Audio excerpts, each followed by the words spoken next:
আজই ডাউনলোড করুন আর এনজয় করুন আপনার পছন্দের শো।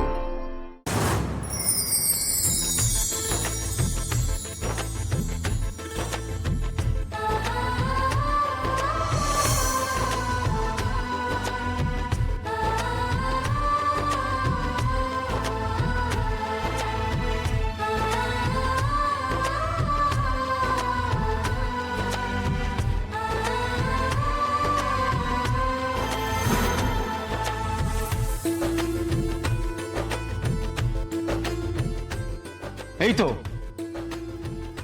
দাদা এসে গেছে।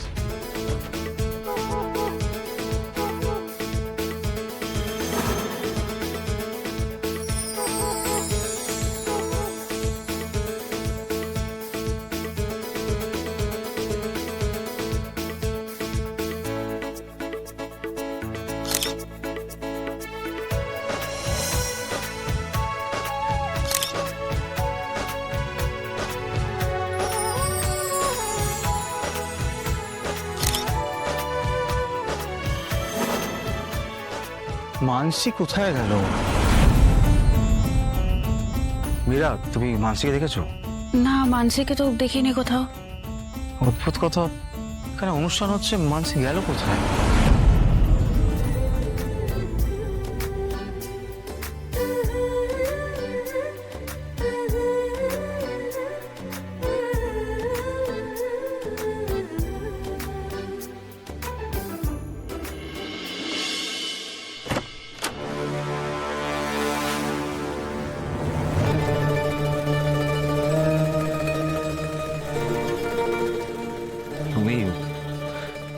এত ভেবো না গো সুমি, ভেবো না, একটা কিছু ব্যবস্থা হবে, আমি আছি তো। তোমার এই বুড়ো বরটা তো এখনো বেঁচে আছে, আমি আমি কিছু একটা ব্যবস্থা করব। আরে অপুর বাবা আমি, আমাকেই তো কিছু একটা করতে হবে, বলো। যা করার আমি কিছু একটা করব, কিছু একটা ব্যবস্থা হবেই, শুন, হবেই।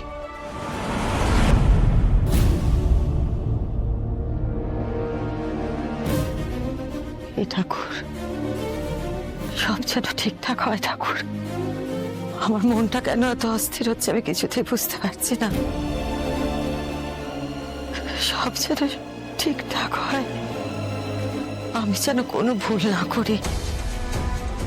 ওরা যেন বিয়ের পর ভালো থাকে। কোনো অতীত যেন ওদের জীবনে আর ছায়া ফেলতে না পারে। ওরা যেন জীবনে সুখী হয়। মাদার-ইন-ল, আপনি কিসের অতীতের কথা বলছিলেন?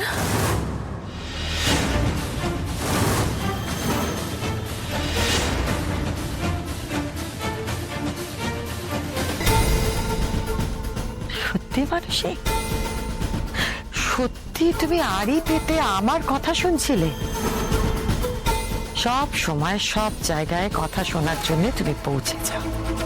প্রত্যেকটা মানুষের একটা পার্সোনাল স্পেস লাগে মানসী, সেটা বোধহয় তুমি জানো না। বাড়িতে এত কিছু হচ্ছে, এত লোকজন এসেছে, সব কিছু ছেড়ে তুমি এখানে এসেছো আমার কথা শুনবে বলে। এটা আমারও বাড়ি মাদার-ইন-ল, আমি তো যেখানে ইচ্ছা যেতেই পারি। হ্যাঁ, নিশ্চয়ই পারো, কিন্তু আড়াল থেকে কারোর কথা শুনতে তুমি পারো না মানসী। আমি কারোর কথা শোনার জন্য এখানে আসিনি। আমি এখান দিয়ে যাচ্ছিলাম, কথাগুলো কানে এলো, তাই আপনাকে জিজ্ঞেস করলাম। না, তুমি আমার পেছন পেছনে এসেছিলে। আপনি সবসময় কথাগুলো এড়িয়ে যাবেন না। আপনি কার অতীতের কথা বলছিলেন আমাকে বলুন, আমাকে জানতে হবে। কারণ আমি এই বাড়ির বউ, আমার সবকিছু জানার অধিকার আছে। আর মাদার-ইন-ল, আপনি ভুলে যাবেন না, আমিও কিন্তু মিসেস সিংহ রায়। মানসী, তুমি এখানে কি করছো? তুমি কখন থেকে খুঁজছি, তুমি মার সাথে দাঁড়িয়ে এখানে কি কথা বলছো? কথা ছিল অর্ক, মানসী আমাকে এটাই বলতে এসেছিল, গেস্টরা আসতে শুরু করেছে, তাই আমাকে যেতে বলছিল। তোমরা যাও, আমি আসছি। আরে এসো, মেহেন্দির অনুষ্ঠান শুরু হয়ে যাবে, এসো। অর্ক,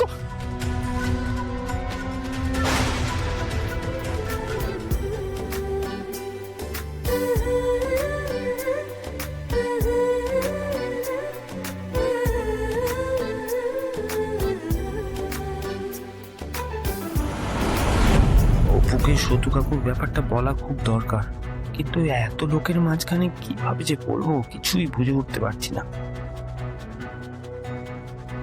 মা বাবা কোথায়? ওরা আসেনি? সুমিকা কি শরীরটা ভালো নেই রে অপু। কি হলো মায়ের? এই তো ঠিক ছিল। তেমন সিরিয়াস কিছু নয়, একটু ঠান্ডা লেগেছে জাস্ট। ঠান্ডা লেগেছে বলে আসেনি? মানেটা কি? দাঁড়াও, আমি একটা ফোন করছি।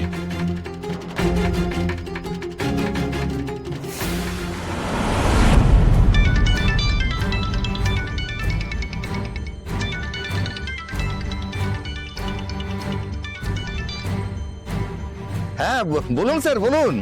সব কেমন চলছে ওখানে? ভালো তো? সব ঠিকঠাক চলছে, কিন্তু আপনারা এখনো এলেন না। শুনলাম উনি নাকি অসুস্থ, খুব অসুস্থ। কি?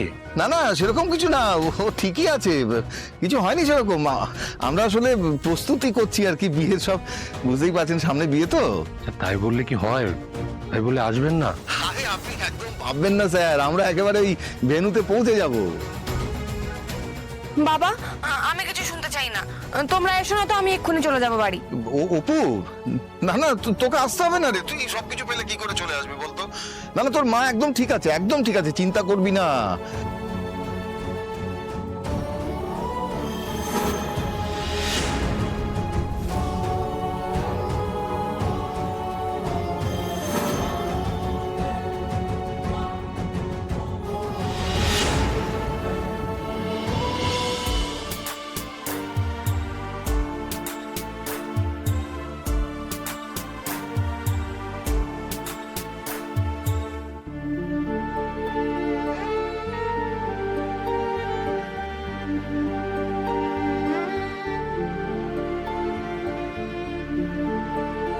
না, তুমি চিন্তা করো না, আমি অনেকবার খোঁজ নিচ্ছি।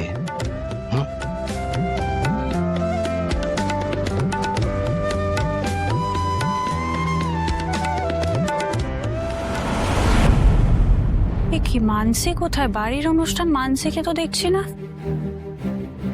মীরা, তুমি এখানে দাঁড়িয়ে আছো কেন? অর্ক আমার কাজটাই সুপারভাইজ করা, তাই আমি এখানে দাঁড়িয়ে সবটা দেখছি। সে ঠিক আছে, কিন্তু তুমি মেহেন্দি পরবে তো, যাও ওখানে। আমি কেন মেহেন্দি পড়তে যাব? সব মেয়েরাই পড়ছে তাই বললাম। সবাই যেটা করছে সেটা কি আমাকেও করতে হবে?